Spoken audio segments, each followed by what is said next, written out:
A brutal draw in a crazy game where Ding was playing with white. Today's game started with the English opening, reversed Sicilian. Ding, playing with the white pieces, placed a knight in the center, and after pawn c6, he retained the bishop pair. On move number 7, GUKESH surprised with pawn f6, and after careful consideration, Ding castle. The players continued developing their pieces with Ding maneuvering his knight to e1, aiming to reposition it via d3, while GUKESH took control of the e-file with his rook. Ding decided to open the f-file with pawn f5, aiming to break GUKESH's center. GUKESH responded accurately by capturing the pawn, allowing him to open the center file dominated by the rook. Ding then recaptured the pawn with his rook, as otherwise his position would have been too weakened. Shortly after, GUKESH captured the c4 pawn and threatened the rook with his knight, leaving Ding in the peculiar position of having his rook placed in front of his central pawns. In this position, the move f5 was quite precise, but GUKESH opted instead to continue developing his knight. After moving knight c2, Black had the option to play pawn f5, gaining a space, but GUKESH wasn't very precise. Instead, he played queen c7, allowing White's knight to activate and move to the center. Even so, Black managed to place a knight in the center as well.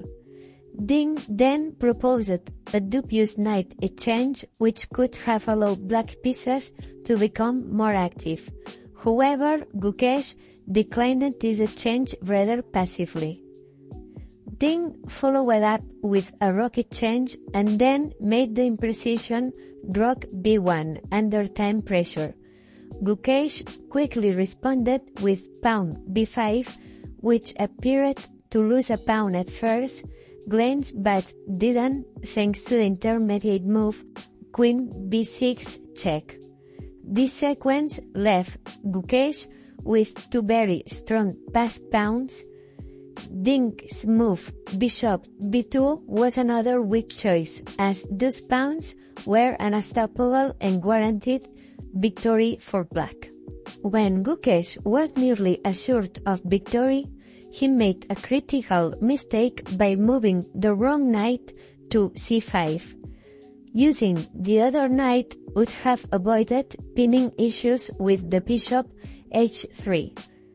After White pinned the knight with the rook, Black could have maintained the advantage with b4, but instead GUKESH played bishop b3, completely losing his advantage and making the position much more complicated.